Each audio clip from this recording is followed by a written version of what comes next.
ओम सभी को नमस्ते। मंत्रोच्चारण। ओम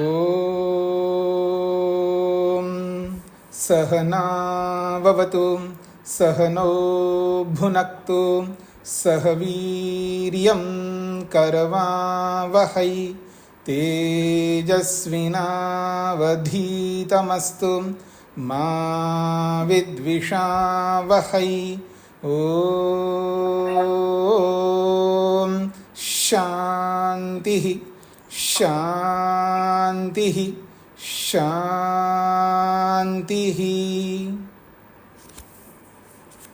सांख्य दर्शन की कक्षा संख्या 11 है।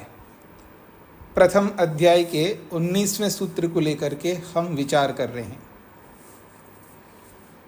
जीवात्मा के बंधन के कारणों पर चर्चा हो रही है। किस कारण से जीवात्मा बंधन को प्राप्त होता है। अनेक कारण बताएं, उन अनेक कारणों में एक भी कारण सामने नहीं आया जिससे जीवात्मा बंधन को प्राप्त होता है।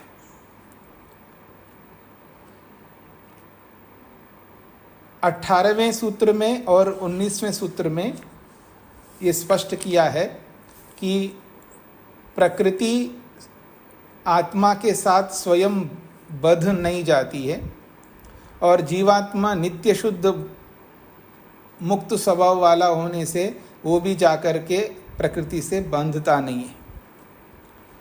तो न नित्य शुद्ध बुद्ध मुक्त स्वभावस्य तद्योगः तद्योगाद्। इस सूत्र के अभिप्राय को कल हमने समझने का प्रयत्न किया है। अब इस सूत्र में तद्योगा जो शब्द आया है उसको लेकर के अन्य भाष्यकारों ने क्या बात कही है इसको स्पष्ट किया जा रहा है। पृष्ठ संख्या 19 में देखिएगा। सूत्रे अत्र तद्योगः शब्दस्य अर्थो अनिरुद्ध वृत्तौ विज्ञान भिक्षु भाष्ये स्वामी हरिप्रसाद भाष्ये च बंधयोगः कृतः। तद्योग शब्द का अर्थ बंध योगा ऐसा 3 भाष्यकारों ने किया है।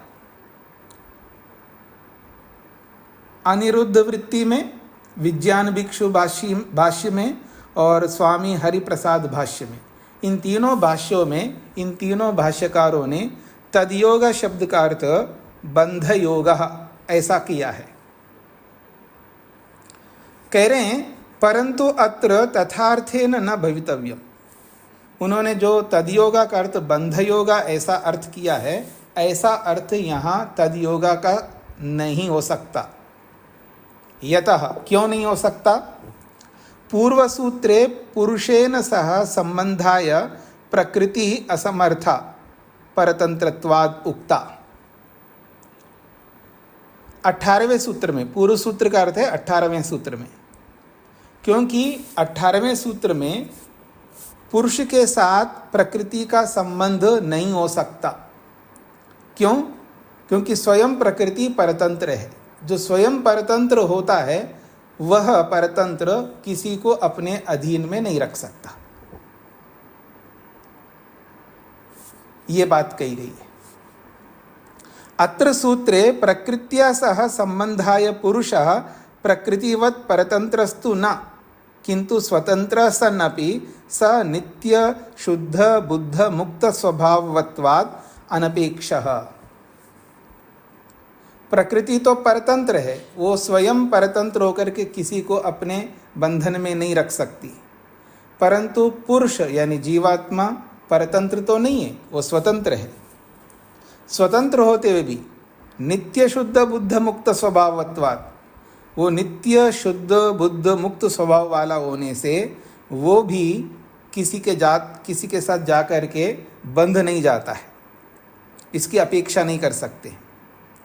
तथा उपेक्षा वृत्ति ही, इसलिए वो उपेक्षा वृत्ति रखता है।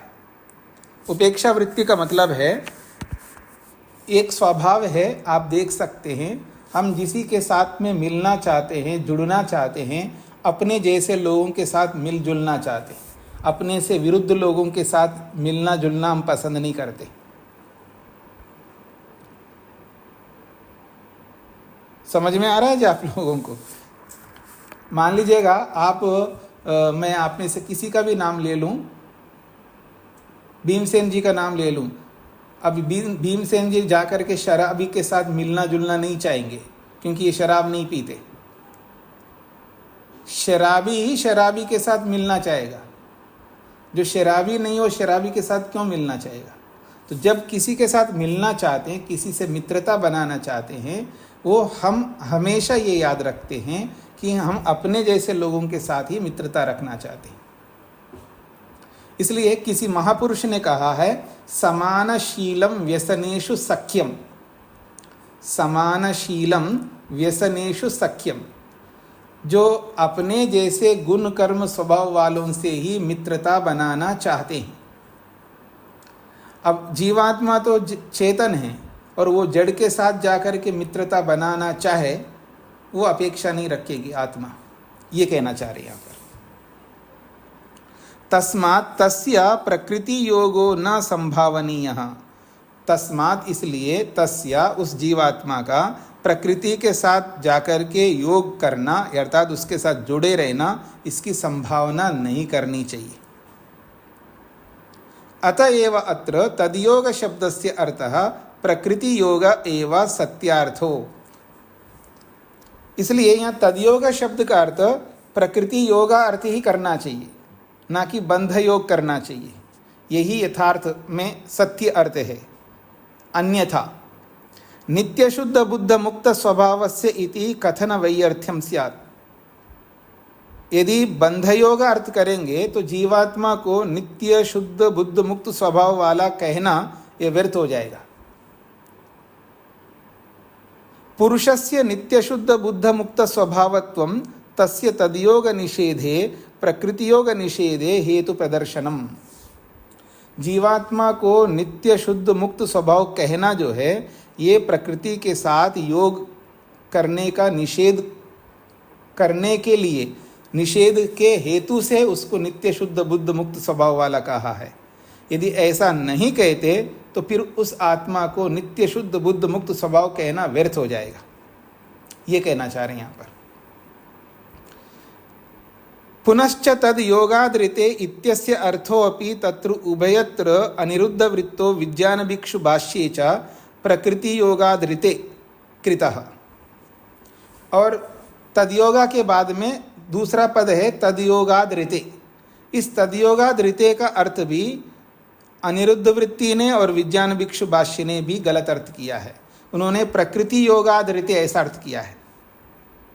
सो अपि अयुक्त एव, ऐसा अर्थ करना भी उनका अनुचित है। क्यों? पूर्वोक्तम हेतु द्वयम अत्रापि यतः, क्योंकि पहले कहे दोनों हेतुओं को लेना चाहिए, यहाँ पर केवल एक हेतु को नहीं लेना चाहिए। पिछले जो सूत्र है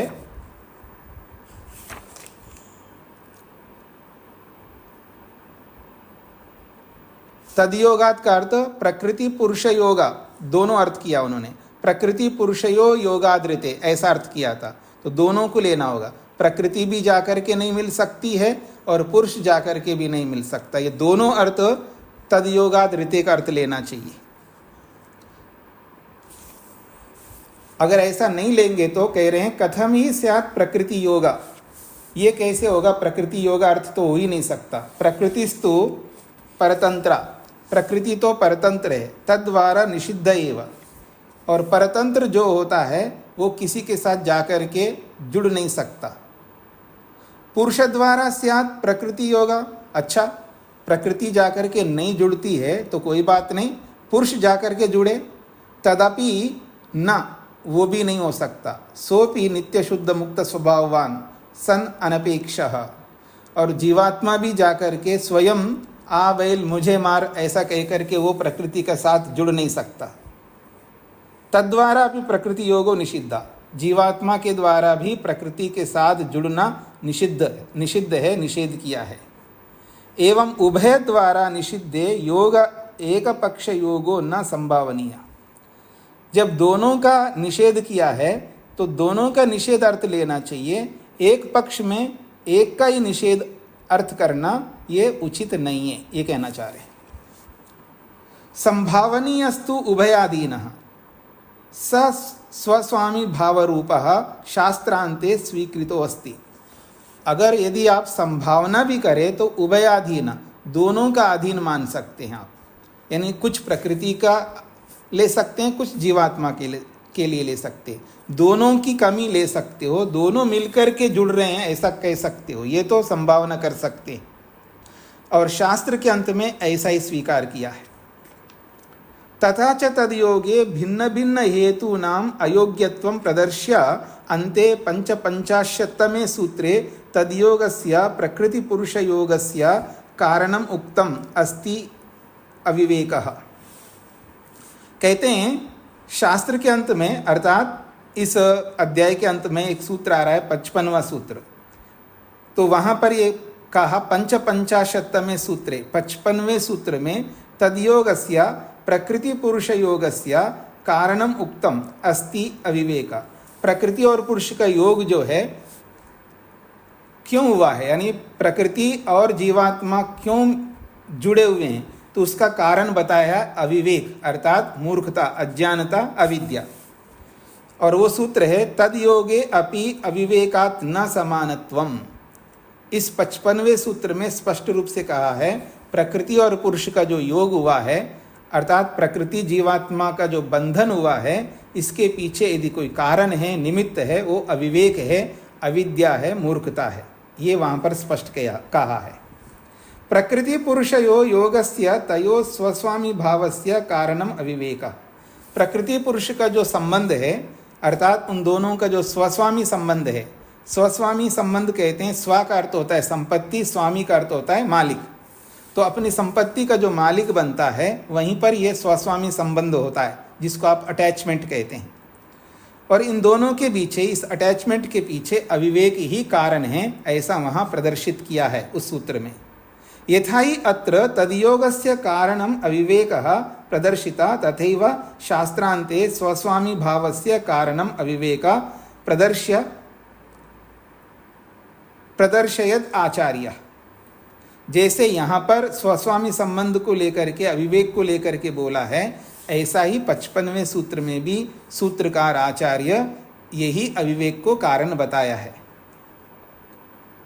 अविवेक निमित्तो व पंचशिखा। और पंचशिख आचार्य हुए हैं, एक ऋषि हुए हैं पंचशिख के नाम से, उन्होंने भी कहा है अविवेक निमित्तः।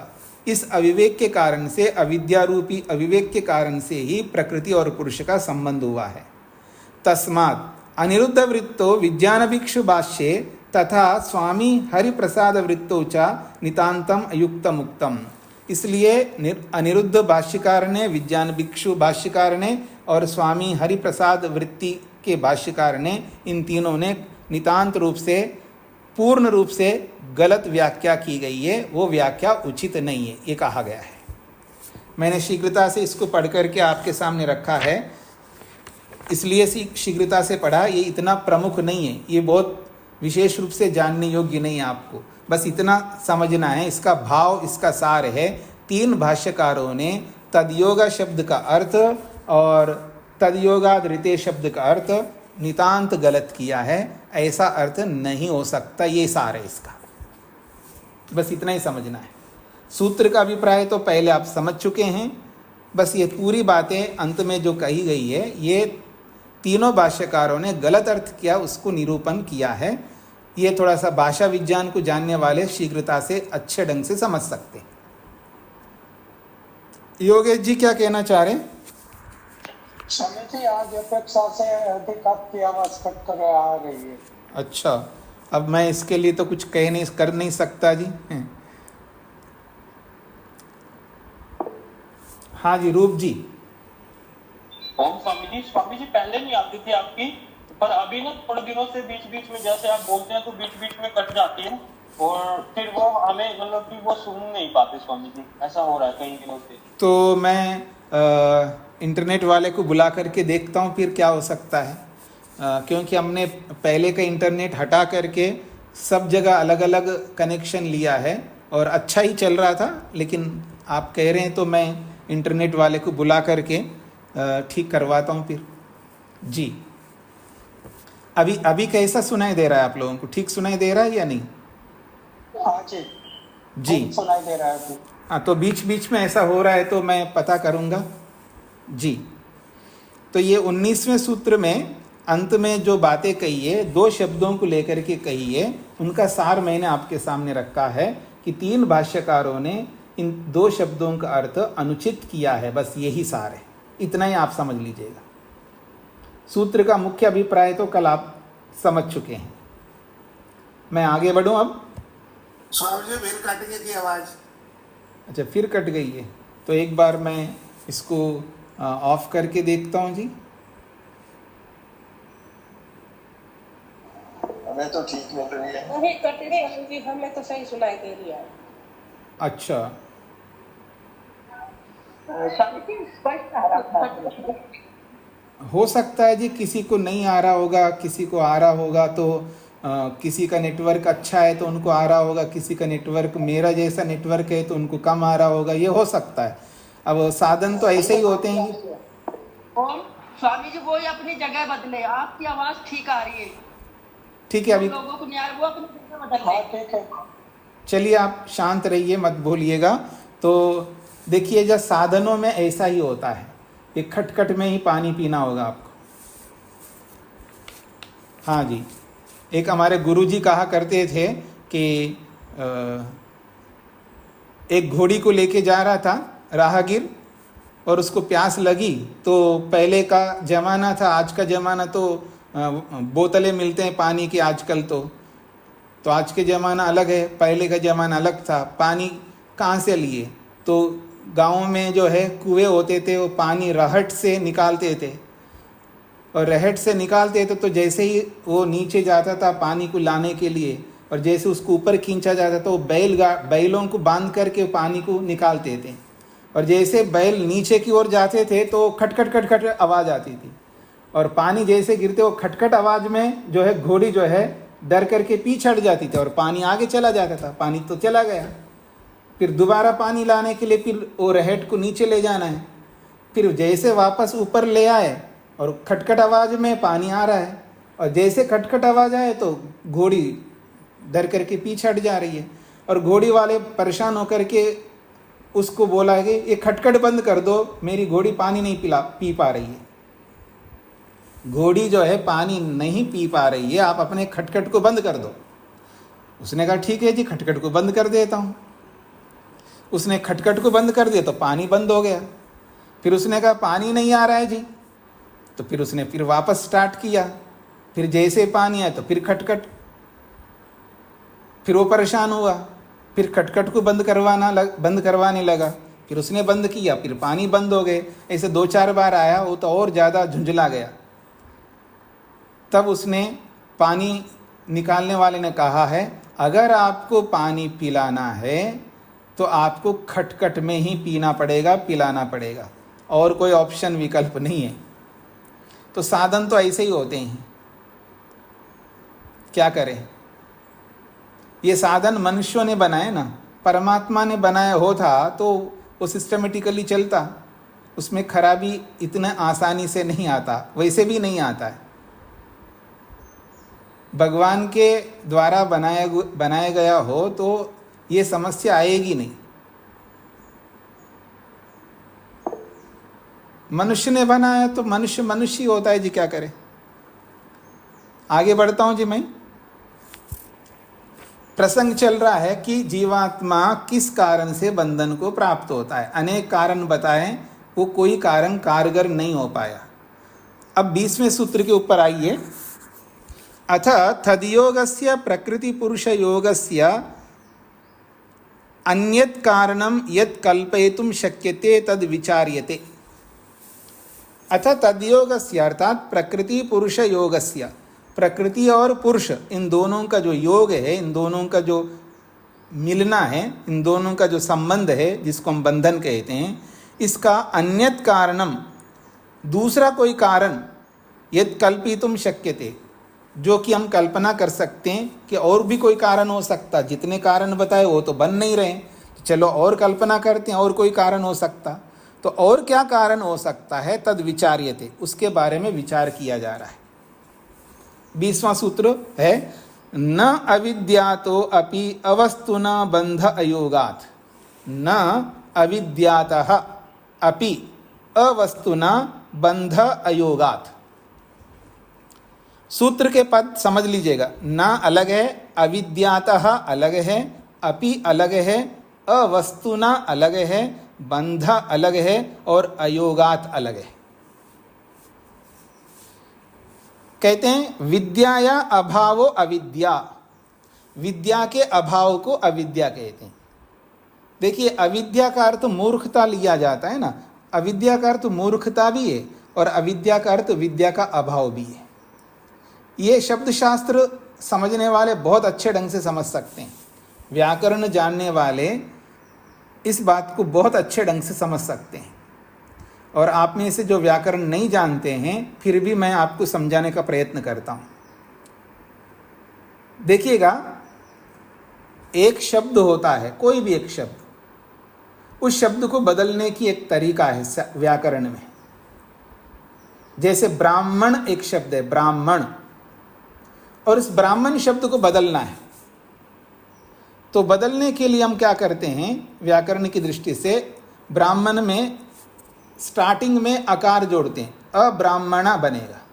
ब्राह्मण को बदलने के लिए पहले अकार जोड़ देते, अवर्ण जोड़ते हैं, तो अब्राह्मणा बनता है। अब व्याकरण के अनुसार ब्राह्मण का अर्थ तो ब्राह्मण होता है, आप समझते हैं। ब्राह्मण का मतलब जो जाति से ब्राह्मण मानते हैं वो हम नहीं कहना चाह रहे, योग्यता से, कर्मों से जो ब्राह्मण होता है, जो दान देता है और लेता है, दान लेने वाला और दान देने वाला, केवल लेने का काम नहीं करता। आज के ब्राह्मण क्या करते, केवल लेने का काम करते, देने का काम नहीं करते। आज के ब्राह्मण जो है ना, यज्ञ कराने का काम करते हैं, लेकिन यज्ञ करने का काम नहीं करते, आधा आधा काम करते हैं। तो आजकल के ब्राह्मण की बात नहीं कर रहा हूं मैं।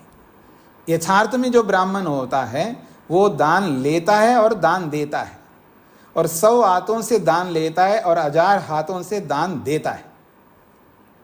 जो स्वयं यज्ञ करता है स्वयं के लिए और दूसरों के लिए यज्ञ कराता है, और स्वयं स्वाध्याय करता है और दूसरों को स्वाध्याय कराता है, अर्थात पढ़ता और पढ़ाता है, उसको ब्राह्मण कहते हैं। अब ब्राह्मण के आगे अकार जोड़ते हैं तो अब्राह्मणा बनता है। अब इस अब्राह्मण का अनेक अर्थ होते हैं, अब्राह्मण के अनेक अर्थ होते हैं। अब्राह्मण का अर्थ जो ब्राह्मण नहीं है, जो ब्राह्मण नहीं है, अर्थात वो क्षत्रिय हो सकता है, वो वैश्य हो सकता है, वो शूद्र हो सकता है, कोई भी मनुष्य हो सकता है, पर ब्राह्मण नहीं है। ब्राह्मण से भिन्न अर्थ को अब्राह्मण शब्द कहता है, भिन्न अर्थ को देता है। और अब्राह्मण का अर्थ ये भी होता है कि वहाँ कोई नहीं है, अर्थात वहाँ ब्राह्मण नहीं है और कोई नहीं है, अभाव अर्थ को देता है, अभाव।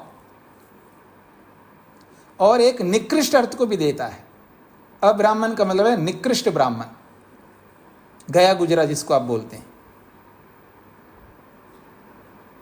और अब्राह्मण का एक अर्थ है अल्प अर्थ। अल्प अर्थ का मतलब है ब्राह्मण सामान्य ब्राह्मण है, मतलब एक होता विशिष्ट ब्राह्मण, एक होता बहुत सामान्य ब्राह्मण, निकृष्ट नहीं है, सामान्य ब्राह्मण, अल्प अर्थ को देता है। ऐसे अनेक अर्थ होते हैं, आकार जोड़ने मात्र से अनेक अर्थ निकलते हैं। बिल्कुल उल्टा अर्थ निकलता है, मतलब ब्राह्मण का उल्टा कुछ नहीं है, अभाव, अभाव अर्थ को देता है। तो अब्राह्मण का अर्थ है ब्राह्मण का अभाव, और अब्राह्मण का अर्थ है ब्राह्मण से भिन्न, क्षत्रिय वैश्य कोई भी मनुष्य। अब्राह्मण का अर्थ होता है निकृष्ट व्यक्ति, और अब्राह्मण का अर्थ है साधारण ब्राह्मण। ऐसे अनेक अर्थ निकलते हैं। तो ठीक इसी प्रकार से विद्या के आगे आकार जोड़ेंगे तो अनेक अर्थ निकलते। उन अनेक अर्थों में एक अर्थ है विद्या का अभाव। यहां वो बात कही जा रही है, विद्या या अभावः अविद्या। विद्या का अभाव को अविद्या कहते हैं, अर्थात विद्या नहीं है। अविद्या का अर्थ है विद्या नहीं है, विद्या का अभाव बताया जा रहा है। तया खलु अभाव रूपया अपि जीवात्मनो बंध कल्पयितुम न युज्यते। अभाव रूपी अविद्या से जीवात्मा का बंधन होगा ऐसा कल्पना नहीं कर सकते। अभाव से कोई काम नहीं हो सकता। हाँ जी, आपके दिमाग में कुछ इधर उधर की बातें ना आए। अविद्या का अर्थ मूर्खता भी होता है। अविद्या का अर्थ मूर्खता होती है, यानी ना समझपन, मूर्खत्व, वो भी होता है, पर वो अर्थ नहीं है यहाँ पर। मूर्खता जो है वो अभाव नहीं है, मूर्खता भावात्मक है, वो सत्ता है उसकी। जैसे विद्या की सत्ता है, ऐसे अविद्या रूपी मूर्खता की भी सत्ता है। पर यहां अविद्या करते हैं, विद्या का अभाव कुछ नहीं है। अभाव अर्थ को दे रहा है अविद्या शब्द यहां पर। उस अभाव अर्थ वाले अविद्या को लेकर के बात किया जा रही है कि जीवात्मा बंधन को प्राप्त हो गया, इसके पीछे अविद्या कारण है, अभाव कारण है। तो सूत्रकार कहते हैं अभाव कोई कारण नहीं बनता, अभाव से कोई भी बंधता नहीं है, कोई भी बंधन में नहीं आता है, ये बात कही जा रही है। तो विद्याया अभावो अविद्या तया खलु अभाव रूपया अपि जीवात्मनो बंधा कल्पयितुम न युज्यते। अभाव रूपी अविद्या से जीवात्मा का बंधन होने की कल्पना नहीं कर सकते। यतः क्यों नहीं कर सकते? अवस्तुना बंध अयोगात् तथा भूतया अवस्तु रूपया अवस्तु रूपेण अभावेन बंधयोगस्य अभावात्। जो वस्तु ही नहीं है, अभाव है, उस अभाव से कोई भाव वस्तु बंध जाएगी, ऐसी कल्पना आप नहीं कर सकते, ऐसा असंभव है। सत्तात्मक वस्तु बंध जाती है अभाव से, ऐसा कल्पना आप नहीं कर सकते, असंभव है, ये कहना चाह रहे हैं। नहीं क्वचित अवस्तु वस्तु बधनाती, उसी को स्पष्ट किया है, ऐसा कभी नहीं हो सकता कोई अभाव भावात्मक वस्तु को बांधता हो, कोई अभाव भावात्मक वस्तु को बांधने वाला होता हो, ऐसा नहीं हो सकता। वस्तु बंधन योग केनचित वस्तुना भवितुम शक्यो न अवस्तुना। अगर वस्तु बंध रही है तो किसी सत्तात्मक वस्तु से ही बंधेगी, वो अभाव से वो वस्तु नहीं बंधेगी, ये यहाँ पर कहा गया है। मैंने 20वां सूत्र आपके सामने प्रस्तुत किया है। किसी को समझ में ना आई हो, 20वां सूत्र पूछ सकते हैं।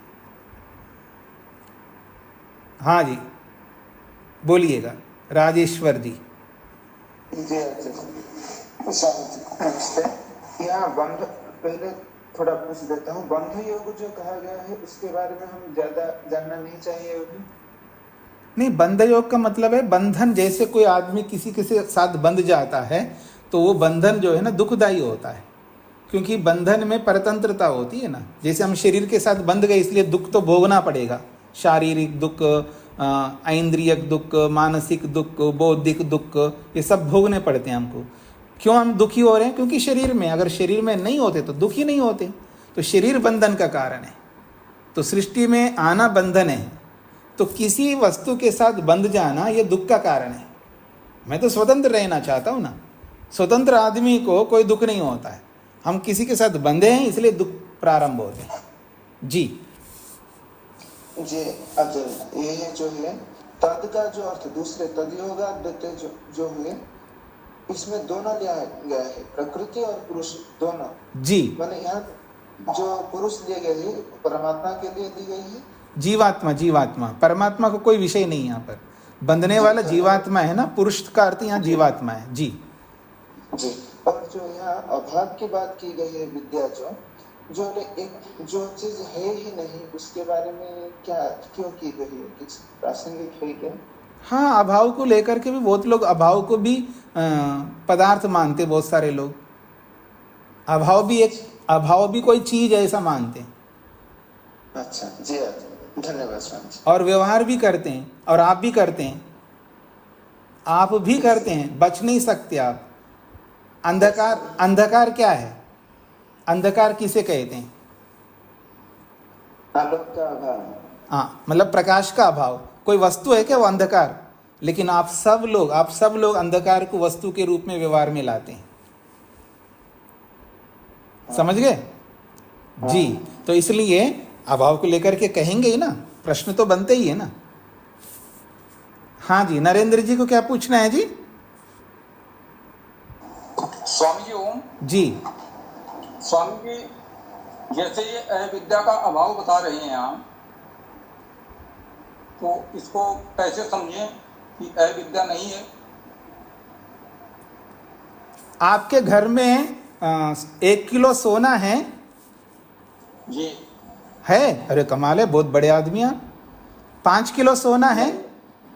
नहीं है। नहीं है ना? तो सोने का अभाव को कैसे समझते हैं आप? कि सोना नहीं है। बस ऐसे ही यहाँ अविद्या का मतलब विद्या नहीं है, ऐसे समझो ना। हाँ, बड़े अच्छे आदमी निकले। 1 किलो सोने में से आधा किलो हमको दे देना। खैर चलिए, वर्मा जी को क्या कहना है?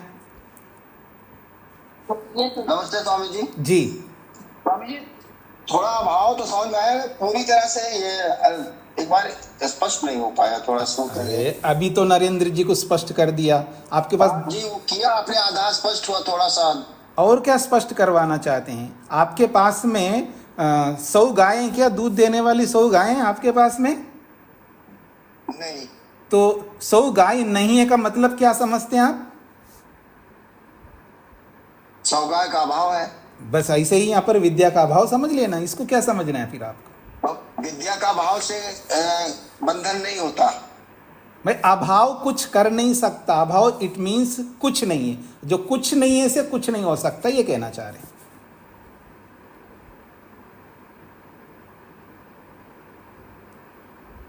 हाँ जी वर्मा जी।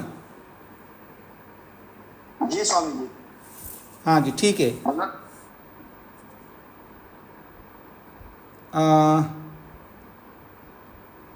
हाँ जी, आपको क्या पूछना है जी? भवानी क्या नाम लिखा रहा है जी? माइक खोलिए। स्वामी जी, मेरा नाम गायत्री है। नमस्ते स्वामी जी। हाँ जी मेरा बोलिए। नाम गायत्री है। लेकिन वो गायत्री नहीं आ रहा है ना, कुछ और नाम लिखा आ रहा है, इसलिए हाँ बोलिए। स्वामी जी 20 अध्याय की ये जो ना ही कोचित वस्तु बंधाती। हाँ जी, ये कह रहे हैं नहीं क्वचित। हाँ, इसका अर्थ बताता हूँ, माइक बंद करिए। न ही क्वचित अवस्तु, संधि विच्छेद करेंगे। माइक बंद करिए, डिस्टर्बेंस हो रहा है। क्वचित का मतलब है माइक बंद करके रखिएगा, फिर सुनिएगा। क्वचित अवस्तु, वस्तु न ही बदनाती। क्वचित अवस्तु मतलब कोई चीज नहीं है, उसको अवस्तु कहते हैं। कोई पदार्थ ही नहीं है, उसको अवस्तु कहते हैं। क्वचित अवस्तु का मतलब है कोई वस्तु नहीं है। ऐसा अभाव वस्तु नहीं बदनाती, किसी सत्तात्मक वस्तु को बांध नहीं सकती। जो है ही नहीं है वो कैसे बांधेगी? मैं आपको दूसरे शब्दों में बोलूंगा, फांसी है ही नहीं है और मेरे गले में फांसी लग रही है, ऐसे कैसे कहूंगा मैं? जब फांसी है ही नहीं है तो मेरे गले को क्यों बांधेगा? वो बांध नहीं सकती। ऐसा ही समझ लीजिएगा। मैं आगे बढ़ता हूं जी। तो अभाव कभी भावात्मक वस्तु को बांध नहीं सकता, ये सिद्धांत निकाल के आया।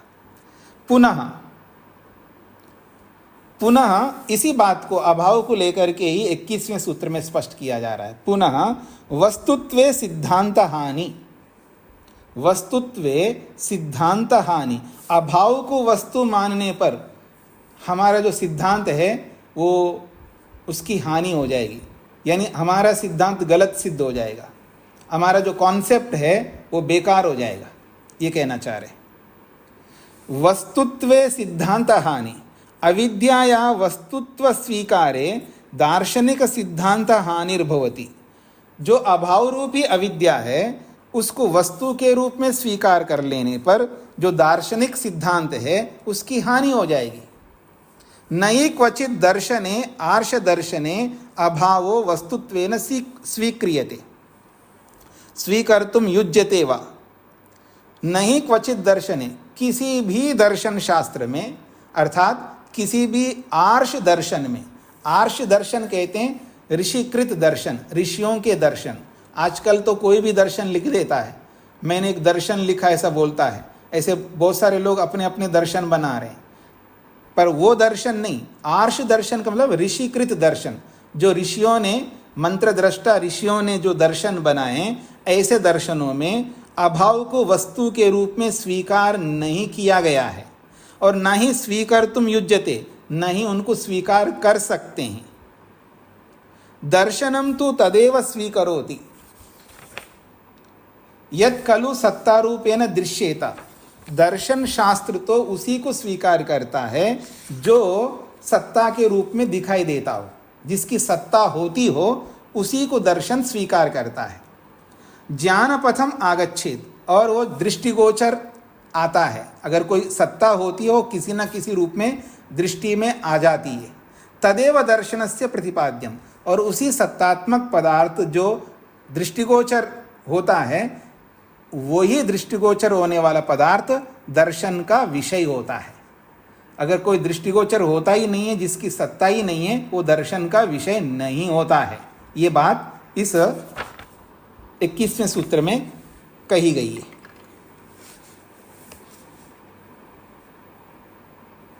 स्पष्ट हो गए जी? भाव ये है कि जिस वस्तु की सत्ता ही नहीं है फिर भी उसको मान लिया जाए तो फिर सिद्धांत नहीं रहेगा, सिद्धांत व्यर्थ हो जाएगा। अभाव से भाव नहीं होता है और भाव से अभाव नहीं होता है। अभाव हमें कुछ नहीं बिगाड़ सकता, अभाव से हमारी कोई हानि नहीं हो सकती। जब ये सिद्धांत स्थापित किया गया है दर्शनों में, फिर कोई आकर के नहीं अभाव भी कुछ होता है, अभाव से भी बहुत हानि होती है, अभाव बहुत परेशान करता है, अगर ऐसा प्रतिपादन करने लगे तो हमारा सिद्धांत व्यर्थ हो जाएगा, ये कहना चाहते हैं। आगे बढ़ता हूं मैं।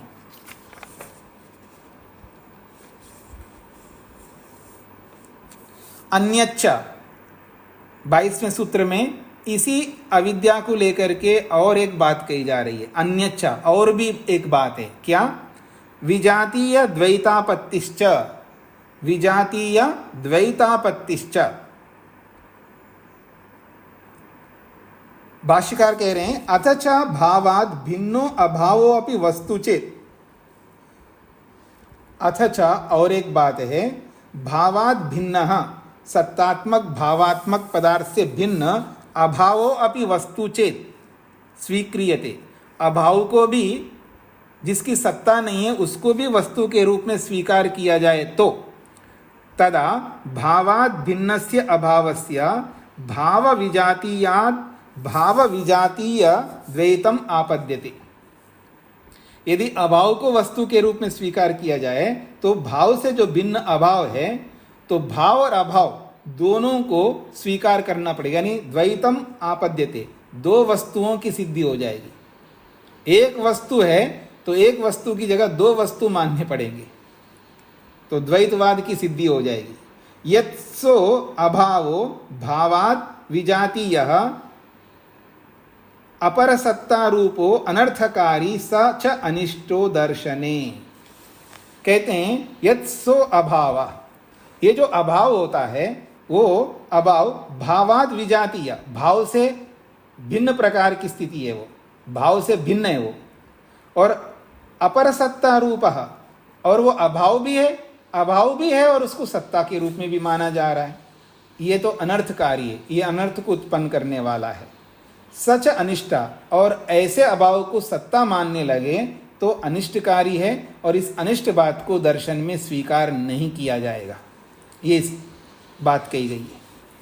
तो प्रसंगवश ये सारी बातें कही जा रही है। अभाव वास्तव में कुछ नहीं होता। अभाव इट मीन्स कुछ नहीं। उस कुछ नहीं है से कुछ नहीं हो सकता, उसको लेकर के परेशान होने की बात नहीं है। क्योंकि आप लोग बहुत परेशान होते हैं अंधकार से, याद रखना। ये ऐसे ही नहीं बोला जा रहा, ये सिद्धांत है बहुत बड़ा। इस सिद्धांत को अगर समझ ले ना तो बहुत सारे दुखों से बच जाएंगे आप लोग। अभाव से यानी अंधकार से आप बहुत परेशान होते रहते हैं। अंधकार कुछ है ही नहीं है, कुछ भी नहीं है, वो प्रकाश का मात्र अभाव है। उससे क्या डरना है अंधकार से? क्यों अंधकार से डरते रहते हैं आप?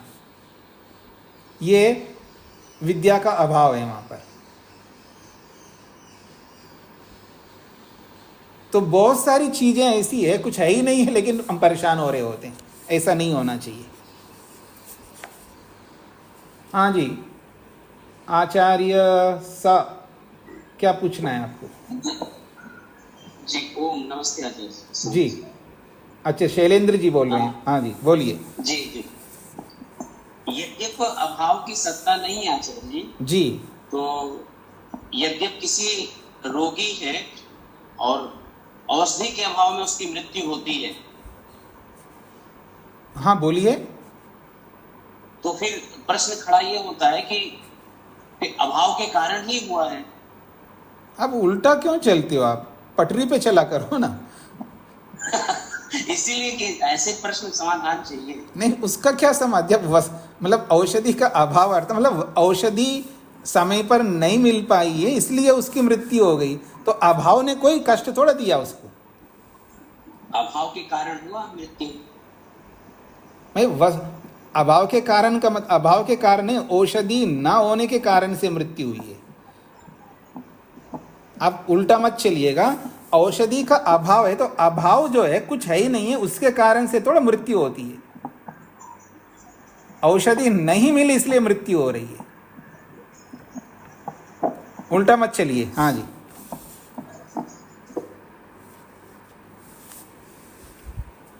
आगे बढ़ूं जी मैं, तो अगला देखिएगा। हाँ जी, गायत्री जी को क्या कहना है? स्वामी जी, जिस पदार्थ की सत्ता नहीं है जी, उसी को अभाव मानेंगे ना? हाँ उसी को बताया जा रहा है जी अभी तक। तो जैसे इन्होंने अभी कहा है कि औषधि का अभाव है तो रोगी की मृत्यु हो गई, जी मतलब औषधियां तो हैं जी, लेकिन समय पर नहीं मिली है तो मृत्यु हो गई, हमें ऐसा मानेंगे? हाँ तो ऐसा ही मैंने कहा जी, बिल्कुल आप ठीक कह रहे हैं। जी जी, देखो गायत्री जी को समझ में आ रहा है और आचार्य जी को समझ में नहीं आ रहा है, क्या बात है। चलिए आगे बढ़ता हूं मैं। तो आइए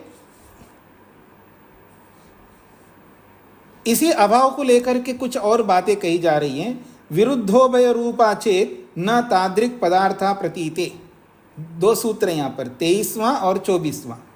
यद्वा अथवा विरुद्धोभय रूपा चेत न तादृक पदार्था प्रतीते, अनयो सूत्रयो एक वाक्यता अस्ति। 23वां और 24वां ये दोनों सूत्र मिले हुए हैं, इन दोनों सूत्रों में एक रूपता है, ये कहना चाह रहे हैं। विरुद्धोभय रूपा चेत, यदि ही अविद्या वस्तु अवस्तुभ्याम विरुद्धा न वस्तु नापि अवस्तु किंतु विरुद्धा सती खलु उभयरूपा अस्तिति कल्प्येत तर्हि। इसको बोलते हैं जी डेढ़ दिमागी। ये जो 23वां सूत्र के माध्यम से जो बात कही जा रही है, कोई कोई डेढ़ दिमागी होता है। डेढ़ दिमागी समझते हैं ना? डेढ़ दिमागी उसको कहते हैं जी, दुनिया में डेढ़ बुद्धि है, पूरी दुनिया की आधी बुद्धि और मेरी पूरी बुद्धि, ऐसा मानता है आदमी। वैसे अपने आप को देखता है ना व्यक्ति, वो अपने सामने वाले को नहीं मान सकता कि ये पूरी बुद्धि वाला है, वो हमेशा सामने वाले को आधी बुद्धि वाला मानता है। चाहे वो पत्नी हो, चाहे वो पति हो, चाहे वो पड़ोसी हो, चाहे वो भाई हो, बहन हो, या कोई भी है, ABCD।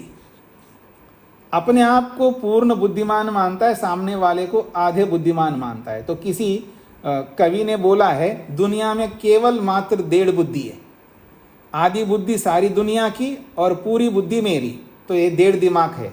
मतलब डेढ़ दिमाग हो गए ना, तो कोई डेढ़ दिमाग वाला एक अलग स्वरूप बता दिया इस अविद्या को लेकर के, क्योंकि अविद्या कोई वस्तु नहीं है। तो अब वो अतिवादी बन करके क्या कहना चाह रहे हैं, इसको समझने का प्रयत्न करिएगा। यदि अविद्या वस्तु अवस्तुभ्याम विरुद्धा, ये जो अविद्या है ये वस्तु और अवस्तु से दोनों से भिन्न है, ना तो वो वस्तु है और ना ही अभाव है, इन दोनों से विरुद्ध है। न वस्तु नापि अवस्तु किंतु विरुद्धा सती खलु उभय रूपा अस्ति इति कल्प्येत। वो वस्तु भी नहीं है और अवस्तु भी नहीं है, बल्कि दोनों स्वरूप वाला है। वो वस्तु भी है और वस्तु नहीं भी है, ऐसा दोनों मानता है वो। मतलब वस्तु है पूरा नहीं स्वीकार कर रहा, नहीं वह वस्तु नहीं है। अच्छा, अवस्तु है, अवस्तु भी नहीं है, लेकिन दोनों है, ऐसा कहना चाहता है। न एतत् कल्पयितुम युज्यते, ऐसी कल्पना कोई नहीं कर सकता। आप लोगों को समझ में आना चाहिए, बहुत सरल बातें है। अविद्या अर्थात विद्या का अभाव, तो अभाव पूरी तरह अभाव नहीं मान रहा है और पूरी तरह भाव नहीं मान रहा है, दोनों को मान रहा है। वो अभाव भी है और भाव भी है। जैसे आप लोगों में से कुछ लोग मानते होंगे, नहीं ईश्वर जो है साकार भी है और निराकार भी है। क्यों जी? आप में से भी बहुत सारे लोग हो सकते हैं, मैं उसमें ज़्यादा नहीं जाना चाहता, लेकिन आप लोगों में से कुछ लोग ऐसे भी हो सकते हैं। देखो जी, ईश्वर साकार भी है और निराकार भी है, दोनों हैं। भाई वो साकार है तो निराकार नहीं है, और निराकार है तो साकार भी नहीं है। लेकिन साकार भी है और निराकार भी है, दोनों विरुद्ध गुण एक ही में माना जा रहा है, और एट ए टाइम, उसी समय में। थोड़ा समझने का प्रयत्न करना। विरुद्ध गुण एक साथ एक समय कभी नहीं रह सकते, पर उसको पदार्थ विद्या नहीं आती है ना, जिसको पदार्थ विद्या के बारे में बोध नहीं होता है, वही ऐसा माना करते हैं। अर्थात किसी भी बात को समझने के लिए विद्या आवश्यक है, किसी भी सुख को लेने के लिए विद्या आवश्यक है, और याद रखना किसी भी कर्म को करने के लिए विद्या आवश्यक है, और याद रखना किसी भी भक्ति को करने के लिए विद्या आवश्यक है, और किसी भी भोग को भोगने के लिए विद्या आवश्यक है। हर जगह, हर स्थिति में, हर सिचुएशन में, हर एंगल में विद्या के बिना कुछ नहीं। आप क्या, कोई भी नहीं। सब जगह विद्या की आवश्यकता है। जहां विद्या नहीं वहां अनर्थ होता है, वहां दुख होता है, वहां असंतुष्टि होती है, वहां भय होता है, वहां अतृप्ति होती है, वहां असंतोष होता है, वहां डर होता है, वहां सब कुछ होता है जहां विद्या नहीं होती है। और जहां विद्या होती है वहां ये सब नहीं होता है। और इसका सीधा ये अर्थ है, यदि कोई दुखी हो रहा है तो जिस विषय में वो दुखी हो रहा है उस विषय में उसके पास विद्या नहीं है। मैं ये नहीं देख रहा हूँ वो इंजीनियर है, वो डॉक्टर है, वो सन्यासी है, वो उपदेशक है, वो वक्ता है, वो वेदज्ञ है, मैं कुछ नहीं देख रहा हूँ, मैं केवल विद्या को देख रहा हूँ। मेरी बात को समझने का प्रयत्न करना सभी लोग। जिस विषय में वो दुखी हो रहा है उस विषय में उसके पास विद्या नहीं है, इसलिए दुखी हो रहा है। मैं थोड़ा मोटी भाषा में बोलूं, जिस विषय में वो दुखी हो रहा है उस विषय में वो मूर्ख है, अज्ञानी है, इसलिए वो दुखी हो रहा है। मेरे को कोई दोहरा ही नहीं है कि किसी बाकी विषयों में वो मूर्ख है, ऐसा मैं कहना चाह रहा हूँ। बाकी विषय में बहुत एक्सपर्ट होंगे, बहुत बुद्धिमान होंगे और बहुत विद्यावान होंगे, इसमें कोई दोहरा ही नहीं है। लेकिन मान लीजिए कोई व्यक्ति टेंशन ले रहा है, आपको उदाहरण से समझ में आएगा, वैसे नहीं समझ में आएगा। अगर कोई व्यक्ति टेंशन ले रहा है तो समझ लेना अज्ञानग्रस्त है, अविद्याग्रस्त है, मूर्खता से युक्त है, क्योंकि टेंशन ले रहा है। और वो टेंशन लेने वाला कोई भी हो, सन्यासी हो, गृहस्थी हो, कोई अस्थि हो, अगर वो टेंशन ले रहा है तो वो कारण कोई भी हो, किसी भी कारण से वो टेंशन ले रहा हो, समझ लेना वो अज्ञानी है, क्योंकि ज्ञानी टेंशन नहीं ले सकता, ये याद रखना। विवेकी व्यक्ति टेंशन नहीं ले सकता, वैराग्यवान व्यक्ति टेंशन नहीं ले सकता। अगर टेंशन ले रहा है, क्योंकि टेंशन दुख का कारण है, टेंशन डैमेजेस करता है, हानि बहुत करता है टेंशन। और टेंशन में मूर्खत्व होता है, अविद्या होती है, अज्ञान होता है। क्यों टेंशन ले रहा है वो? क्योंकि विद्या नहीं है उस विषय में। तो इसलिए याद रखना, जहां कोई भी व्यक्ति दुखी हो रहा है तो समझ लेना वह अविद्या है, क्योंकि जहां अविद्या होती है वहीं दुख होता है, और जहां विद्या होती है वहां सुख होता है। इसलिए शास्त्र कहता है, या ऋषि लोग कहते हैं कि सा विद्या या विमुक्तये, विद्या उसको कहते हैं जो दुखों को कोसों दूर रखती है। जहां विद्या होती है वहां दुख कोसों दूर रहते हैं, और जहां अविद्या होती है वहां दुख ही दुख होता है।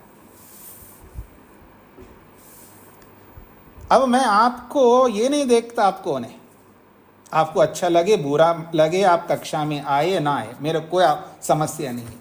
मैं आपको ये देखता हूँ आप दुखी है या नहीं है, मैं यही देखूंगा।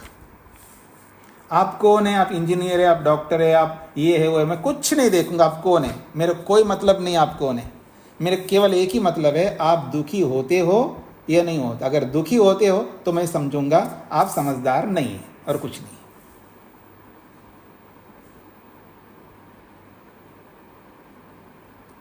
और इस दर्शन का एकमात्र प्रयोजन है दुख को दूर करना। और इस दर्शन को पढ़कर के भी अगर आप दुखी होते हैं तो मैं समझ सकता हूं आपने कुछ नहीं पढ़ा, कुछ भी नहीं पढ़ा। अब आपको अच्छा लगे बुरा लगे, आपको बुरा लगे मान करके मैं कोई ऐसी बात नहीं कह सकता।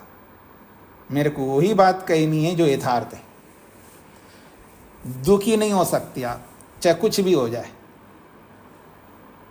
दुखी होने का मेरा अभिप्राय है, देखिए शरीर कट गया, हाथ कट गए तो दुखी नहीं होना है, मेरे ये नहीं कथन है। वो तो मैं भी दुखी हो रहा, मैं वैसे भी अभी दुखी हूँ, बहुत दुखी हूँ मैं। ऑपरेशन हुआ है, अभी भी दर्द हो रहा है मेरे को। मैं उस दुख की बात नहीं कर रहा हूँ, वो दुख तो होना ही है, वो किसी को भी हो सकता है वो दुख। जो मेंटली दुखी होता है ना व्यक्ति, मेंटली, उसकी चर्चा कर रहा हूँ मैं। बिगड़ा कुछ नहीं है, केवल बेटा समय पर नहीं आया और माँ को दुख हो रहा है, यानी टेंशन हो रहा है, उसको परेशानी हो रही है, क्यों नहीं आया। 8 बजे बोल के गया 8 बजे आऊँगा, लेकिन 8 के 10 हो गया, 12 हो गया और उसको टेंशन स्टार्ट हो गया, भयंकर दुखी हो रही है मेंटली। मैं उस दुख की चर्चा कर रहा हूँ। हार्ट अटैक हो गया और आदमी परेशान हो रहा है, मैं उस दुख की बात कर रहा हूँ। परेशान का मतलब कैसे हो गया, धक्का लगता है उसको हार्ट अटैक से या कोई ना कोई रोग से, या धंधे में डैमेज हो गया, नुकसान हो गया, मकान गिर गया, किसी ने हड़प लिया, कुछ ना कुछ होते रहते हैं। उन सब चीज़ों को लेकर के जो दुखी होते हैं, परेशान होते हैं, स्ट्रेस में जीते हैं, और भी दुख होते हैं, संबंधों से भी दुख होते हैं, संबंधों से भी बहुत दुख होते हैं। वो मार नहीं रहे, पीट नहीं रहे, बस केवल वाणी से बोलते जा रहे हैं या कुछ ना कुछ गलत व्यवहार कर रहे हैं। उन सब को लेकर के भयंकर हम दुखी होते हैं, परेशान होते हैं। समझ लेना वहाँ विद्या काम नहीं कर रही उनकी। जहाँ दुखी, मेंटली परेशानी, तो समझ लेना वहाँ अविद्या का तांडव चल रहा है। अविद्या आकंठ भरा हुआ है, भरी हुई है उनके अंदर, इसलिए वो परेशान होते हैं। आप नहीं हो सकते। आप इसलिए पढ़ाई लिखाई नहीं करते हैं, वो इसलिए पढ़ाई लिखाई करते हैं इन दुखों को दूर करने के लिए। समझ पैदा करो। अगर ये समझ नहीं लाए तो आप क्या है, आप कुछ नहीं है। थोड़ा सा अहंकार भी लाया करे ना, ऐसे जगहों पर अहंकार लाना चाहिए। ये बाबा जी ऐसे क्या हमको चैलेंज कर रहा है, क्या हम ऐसे गए गुजरे थोड़े हैं, हम दिखाएंगे इसको, हम दुखी नहीं होंगे, तो थोड़ा चैलेंज ले लो मेरा आप लोग। यहाँ कम से कम अहंकार लाओ। बेकार की चीज़ों में क्यों अहंकार लाते हैं? पैसे में, रूप में, बल में, इसमें उसमें अहंकार लाने से कुछ नहीं मिलेगा आपको। अगर अहंकार लाना भी है तो इसमें लाओ अहंकार, मतलब वो अहंकार लाओ जिससे आपकी उन्नति होती हो। वो अहंकार क्यों लाते हो जिसमें अवनति होती है? तो इसलिए इन बातों को समझ लीजिएगा। ये कहना चाह रहे हैं कि अविद्या उसको माना जा रहा है, न तो वस्तु है और न अवस्तु है, इन दोनों से भिन्न है, तीसरी चीज है वो। यदि ऐसी कल्पना करे तो न एतद् कल्पयितुं युज्यते, ऐसी कल्पना आप नहीं कर सकते। यतः तादृशस्य पदार्थस्य प्रतीति उपलब्धि न भवति केनापि प्रमाणेन। अगर वो वस्तु भी है और अवस्तु भी है, अगर ऐसा आप मानते हो, तो तादृशस्य पदार्थस्य, ऐसे पदार्थ की न तो प्रतीति कहीं होती है, न उसकी उपलब्धि होती है किसी भी प्रमाण से। केनापि प्रमाणेन, किसी भी प्रमाण से ऐसे पदार्थ की कहीं पर भी उपलब्धि, प्रतीति, एहसास नहीं हो सकता। जब प्रमाण ही स्वीकार नहीं कर रहा है तो ऐसे पदार्थ को हम कैसे मानेंगे? बिना सिर पैर की बातें क्यों करते हो? ये तो हमारी भावना है जी, जैसे हमारे भाव होंगे तो भगवान वैसे ही बन जाता है। हाँ, मैं आपको ले चलता हूँ सबको।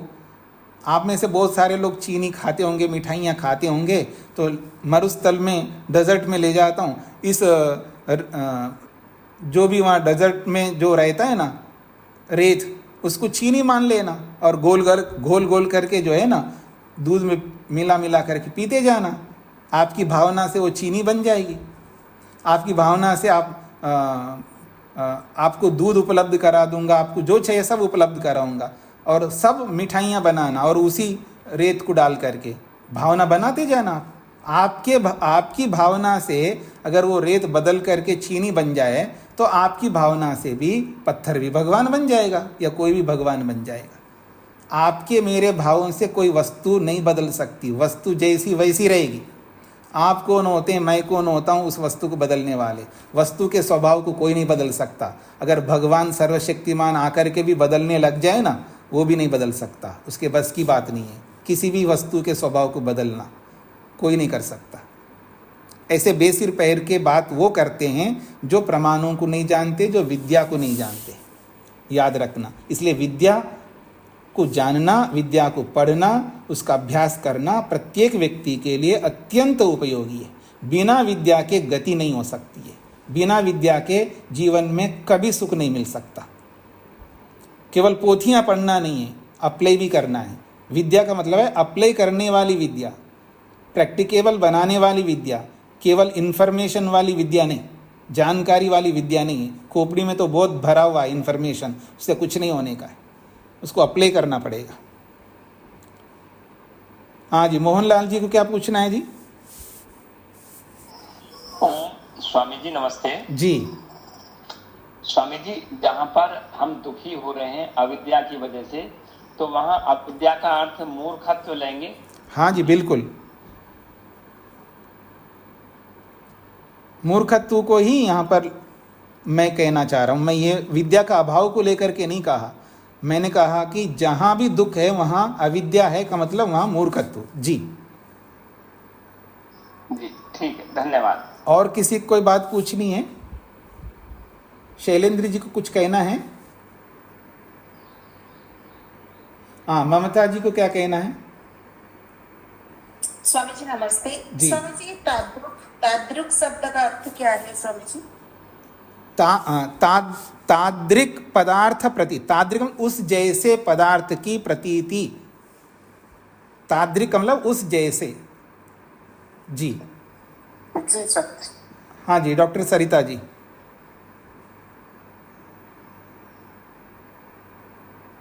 माइक नहीं खुला है, माइक नहीं खुला। हाँ आप बोलिए। नमस्ते स्वामी जी, ये 23 और 24 सूत्र से कितना सा है? विरुद्धो उभय रूपा चेत, दोनों मिलाकर के यही है? हाँ जी, विरुद्धो उभय रूपा चेत यानी अच्छा, हाँ इसके नीचे भी है ना तादृक जी, पदार्थ। विरुद्धोभय रूपा चेत ये 23वां सूत्र है, और न तादृक पदार्था प्रतीत ये 24वां सूत्र है। विरुद्धोभय रूपा चेत का मतलब यदि उसको दोनों स्वरूप वाला माने तो, अर्थात वो वस्तु है भी और नहीं भी ऐसा माना जाए, तो वस्तु है और नहीं है दोनों हैं, तो न तो वो भाव है और न अभाव है, उन दोनों से तीसरा बन जाएगा। भाव एक स्थिति है और अभाव दूसरी स्थिति है। इन दोनों स्थितियों से भिन्न तीसरी स्थिति बनेगी, होना और ना होना। वो भाव भी और अभाव भी है। अगर ऐसा माने तो कहा है 24वें सूत्र में, न तादृक पदार्थ अप्रतीते, जैसा आप मान रहे हो ऐसा पदार्थ की प्रतीति, अनुभूति, प्रत्यक्ष एहसास कहीं नहीं होता प्रमाणों से। ये उत्तर दिया है जी। एक हय विद्या जो होती है, इसको हम संधि विच्छेद कैसे, मतलब क्या है ही विद्या या अविद्या क्या? कहाँ पर बोल रहे हैं? हाँ, यदि ही अविद्या है, हाँ जी, ये जो संधि विच्छेद करेंगे ना, यहाँ यनादेश हुआ है, ही और अविद्या, ही में इकार और अविद्या का आकार मिलकर के यकार बन गया जी। जो व्याकरण नहीं आती है ना, तो हाँ कोई बात नहीं, कोई बात नहीं। नरेंद्र जी को क्या कहना है? स्वामी जी, ये जैसा दुख वाला उदाहरण दिया है, तो इससे हम ये समझें कि अविद्या के भाव को वहाँ विद्या जाने, यहाँ अविद्या का भाव है। कहाँ की बात कर रहे हैं? जैसे जिस विषय में दुखी होते हैं तो वहाँ अज्ञान, मूर्खता, अविद्या होती है, और जहाँ दुखी नहीं होते, जो उदाहरण दे रहे थे आप जी, तो उसमें जैसे पहले चर्चा चल रही थी अविद्या का अभाव, तो वहां पर हम जहाँ अविद्या का अभाव हो वहां विद्या जाने, ऐसा समझें इसको स्वामी जी? नहीं, जहाँ अविद्या का अभाव हो तो वहाँ विद्या जरूरी नहीं है। जहाँ दुख नहीं है वहाँ विद्या है, ये माना जाता है। दुख नहीं है का मतलब वहाँ सुख है, सुखी है वो व्यक्ति। जहाँ दुख नहीं होता वहाँ सुख होता है।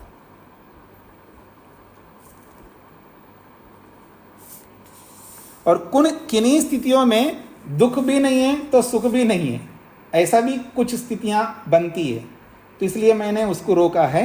लेकिन सामान्य रूप से बोलेंगे जहाँ दुख नहीं है तो वहाँ सुख होता है, लेकिन कहीं कहीं जगह पर दुख भी नहीं है सुख भी नहीं है, दोनों स्थितियां नहीं होती है जी। तो मैं इसको यहीं पर विराम देता हूं। ओम शांति शांति शांति ही।